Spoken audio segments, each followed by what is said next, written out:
The call came into the Guardian Angels Motorcycle Club at 3:47 p.m. on a Tuesday afternoon. Sarah Phoenix Martinez answered the emergency hotline they'd set up 3 years ago for at-risk youth.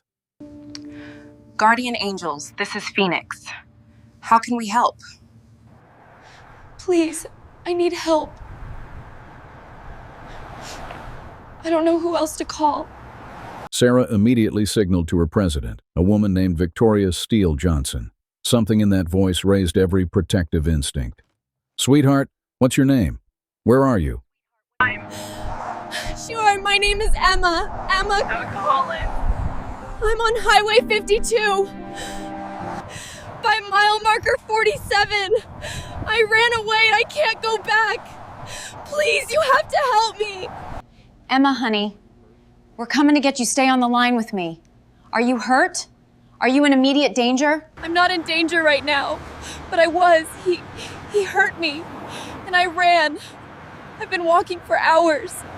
I saw your number on a poster at the group home last month. You said you help those who have nowhere else to go. Steele was already mobilizing the club. Within 2 minutes, 15 motorcycles were starting their engines. The Guardian Angels MC was different from typical clubs. They were all women, many survivors themselves, dedicated to rescuing and protecting at-risk youth. "Emma, I need you to listen carefully," Sarah said, already climbing onto her bike with her phone on speaker. 15 of us are coming to get you. We'll be there in about 20 minutes. Stay visible. Stay near the road. Don't accept rides from anyone else. Can you do that? Yes. Thank you.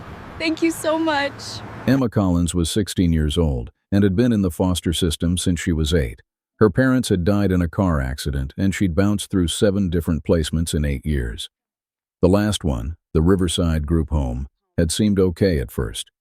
But the night supervisor, a man named Marcus Green, had noticed Emma. She was pretty, quiet, and had learned not to cause trouble. Perfect victim in his predatory mind. 3 nights ago, Marcus had entered her room after midnight. He'd assaulted her while the other staff member was asleep and the other kids were locked in their rooms. When Emma tried to scream, he'd covered her mouth and whispered that nobody would believe her, that she was just another throwaway foster kid, that if she told anyone, he'd make sure she ended up somewhere much worse.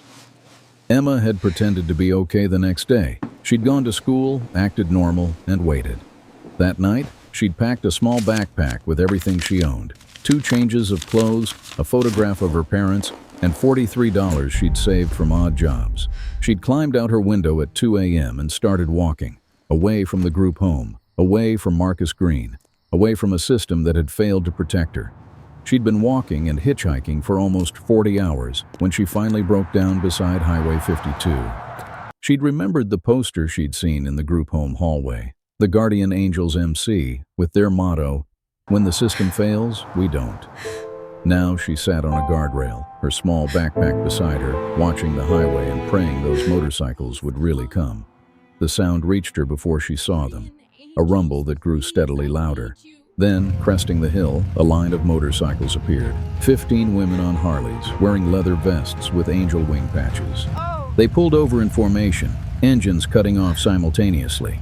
Sarah was off her bike first, removing her helmet, approaching slowly with open body language.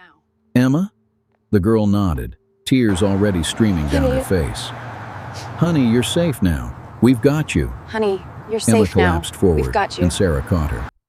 The 16-year-old girl sobbed into this stranger's shoulder, while 14 other women formed a protective circle around them. Steele knelt beside Emma, I'm them. Victoria. I'm the president of this club. Before we go anywhere, I need to know, are you hurt? Do you need medical attention? Emma pulled back, wiping her face. Physically I'm okay, but Marcus Green, the night supervisor at Riverside Group Home, he punched me 3 nights ago. Stand, Emma. The temperature dropped 20 Tell us what you degrees. need us to do. Every woman there had their own trauma history. Every one of them knew exactly what Emma was feeling. "Have you reported it?" Steele asked gently. "Who would I report it to? The police? They'd just send me back. Social services? They'd say I'm lying, or that I misunderstood, or that I'm acting out. Nobody protects kids like me. We're disposable." Steele's jaw clenched. You're not disposable, and we're going to make sure Marcus Green never do it again. "But first, we need to get you somewhere safe." Will you come with us? Where? Emma asked. We have a safe house. It's specifically for girls escaping dangerous situations. Medical care, counseling, legal advocacy, everything you need. No strings attached. You stay as long as you need to. Emma looked at these 15 women on motorcycles who'd dropped everything to rescue a stranger. Why are you doing this? Raven, a biker with scars visible on her arms, spoke up. Because 20 years ago, I was you. 16, scared, running from my foster father who'd been abusing me. Nobody came for me. I survived, but barely. We formed this club so girls like you, girls like we were, don't have to survive alone. If you believe bikers are good people, and subscribe to this channel and show us your support. Emma climbed onto the back of Sarah's bike. They gave her a helmet, a jacket, and explicit instructions to hold on tight. Then the 15 motorcycles carried Emma Collins away from her nightmare towards something she'd almost forgotten existed: safety. The Guardian Angel Safe House was a converted 3-story home on the outskirts of town. It housed up to 12 girls at a time, all escaping various dangerous situations. Staff included licensed therapists, nurses, and legal advocates, many of whom were club members themselves. Dr. Rebecca Chen, the house doctor, examined Emma that evening. She documented injuries, collected evidence with Emma's permission, and treated her with the compassion the medical system had often failed to show vulnerable youth. Emma, Dr. Chen said after the examination, what happened to you was not your fault.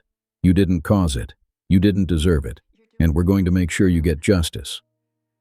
That night, Emma met the other girls in the house. Ranging from ages 13 to 17, each had their own story of system failure and survival. They welcomed her without judgment, shared their own experiences, and reminded her she wasn't alone. Maya, a 15-year-old who'd been at the house for 3 months, sat with Emma at dinner. I know it doesn't feel like it now, but you're going to be okay. Steele and her crew, they don't give up. They saved my life. They'll save yours too. While Emma was settling into the safe house, Steele was making phone calls. First to Detective Lisa Morrison, one of the few cops they trusted who actually cared about foster kids. Then to Amanda Rodriguez, a fierce attorney who specialized in prosecuting child predators and represented victims pro bono. Lisa, we need to talk about Marcus Green at Riverside Group Home, Steele said. What about him? He d***ed one of the residents. 16-year-old girl. We have her at our safe house. She's willing to make a statement, and Dr. Chen has documented evidence. Detective Morrison's voice went hard. How long ago? 3 nights. She ran. Been on the streets for almost 2 days before she called us. I need to talk to her. But Steele, you know how these cases go. Group home kids are considered unreliable witnesses. Defense attorneys tear them apart on the stand. Fails them. I know. That's why I'm calling you and not someone else. You actually give a damn! Will you help her? Bring her to the station tomorrow. I'll take her statement personally. The next morning, Emma gave her statement to Detective Morrison. Amanda Rodriguez, the attorney, was present to protect Emma's rights. Steele and Sarah sat outside the interview room, ready to intervene if needed. Emma told everything: the assault, Marcus's threats, her decision to run, her 2 days on the streets before calling the hotline. Detective Morrison listened without judgment, asked clarifying questions without accusation, and believed her without hesitation. Emma, I'm going to be honest with you, Morrison said when the statement was complete. This is going to be difficult. Marcus Green will deny everything. He'll say you're lying, that you're troubled, that you have a history of false accusations, even though you don't. His attorney will try to destroy your credibility. Are you prepared for that? Emma looked at Steele through the window, at this woman who'd mobilized 15 bikers to rescue a stranger.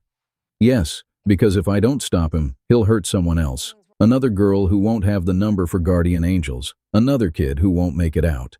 Marcus Green was arrested that afternoon at Riverside Group Home. The investigation expanded quickly. 2 other girls at the facility came forward with similar stories. Then a girl from Green's previous placement. Then another. By the end of the week, 7 victims had been identified. Marcus Green had been systematically targeting vulnerable foster girls for 3 years. The case built momentum. The Guardian Angels made sure every victim had legal representation. They provided safe housing for girls who needed to leave Riverside. They organized community pressure on the DA's office to prosecute fully. Steele reached out to her network, other motorcycle clubs, veteran groups, advocacy organizations. Within 2 weeks, protests outside the courthouse demanded justice for foster children. The trial happened 4 months later. Emma was the first witness. At 17 now, she'd spent those months in therapy, processing trauma, building strength. The guardian angels had given her stability, support, and something more valuable, belief that she mattered. Marcus Green's attorney tried the expected tactics, suggested Emma was troubled, implied she'd fabricated the story for attention, questioned why she'd run instead of reporting immediately. Amanda Rodriguez destroyed every argument. She presented medical evidence, testimony from other victims, and expert witnesses on trauma responses. She showed the jury exactly what kind of predator Marcus Green was. The jury convicted on all counts, 23 charges across 7 victims. Marcus Green was sentenced to 45 years in prison without possibility of parole. When the verdict was read, Emma cried. But this time, they were tears of relief. Steele held her hand while the predator who'd hurt her was led away in handcuffs. Outside the courthouse, the media waited. Steele had coached Emma on dealing with reporters, but Emma had insisted on making a statement. "My name is Emma Collins," she said to the cameras. 4 months ago, I was raped by someone who was supposed to protect me. I ran because I didn't believe the system would help me. I was probably right, but something else happened. A motorcycle club answered my call for help. She gestured to the guardian angels standing behind her, 15 women in leather who'd become her family. People see bikers and make assumptions. They think it's dangerous. They think they are criminals. But these women saved my life. They gave me safety when the system failed. They believed me when I thought nobody would. They fought for me when I couldn't fight for myself. Emma's voice grew stronger. Marcus Green hurt 7 girls that we know of. Maybe more. He did it because he thought we were disposable, that nobody cared about foster kids. But he was wrong. These women cared. And because they cared, he'll never hurt another child. The story went viral. National news picked it up. Motorcycle club rescues rape victim, helps convict predator, ran in dozens of outlets. The guardian angels received thousands of calls. Donations flooded in. But more importantly, girls in crisis reached out. The emergency hotline rang constantly with kids who'd seen Emma's story and realized they weren't alone. Steele had to expand the safe house, then open a second one, then a third. Other motorcycle clubs, male and female, contacted her about starting similar programs in their cities. 5 years later, the Guardian Angels Network operated in 17 states. They'd helped over 400 at-risk youth escape dangerous situations. They'd assisted in the prosecution of 23 predators. And they'd proven that the most unexpected people can be heroes. Emma Collins graduated high school with honors while living at the safe house. She received a full scholarship to college, where she studied social work and criminal justice. Her goal was clear: reform the foster system that had failed her and countless others. At her college graduation, 15 motorcycles formed an honor guard outside the auditorium. Steele, Sarah, Raven, and the other guardian angels who'd rescued a crying girl beside Highway 52 watched her walk across that stage. "You did good, kid," Steele said as she hugged Emma afterward. "You did good," Emma corrected. "You all did. You saved my life. Now I'm going to spend mine saving others." Emma became a licensed social worker specializing in foster youth. She partnered with the Guardian Angels to improve intervention protocols. She testified before state legislatures about protecting vulnerable children. And she never forgot that the system had failed her, but 15 women on motorcycles hadn't. Marcus Green died in prison 3 years into his sentence. Another inmate, a father himself, learned what Green had done and delivered justice the way prisoners often do with child predators. Emma didn't mourn him. She was too busy living the life he'd tried to destroy. The Guardian Angels MC still operates their emergency hotline. The number is distributed in group homes, shelters, and schools across the country. When at-risk youth call, they know what will happen. Motorcycles will arrive and safety will follow. Because sometimes angels wear leather and ride Harleys. Sometimes the people society fears most are the ones who show up when everyone else has failed. And sometimes a line of motorcycles appearing on the horizon means the difference between survival and tragedy. Emma keeps a photograph on her desk. 15 women standing beside their motorcycles, taken the day they rescued her. Below it, she's written, "When the system fails, they don't. Guardian Angels MC, the family I chose, who chose me back." If you believe bikers are good people, subscribe to this channel and show us your support.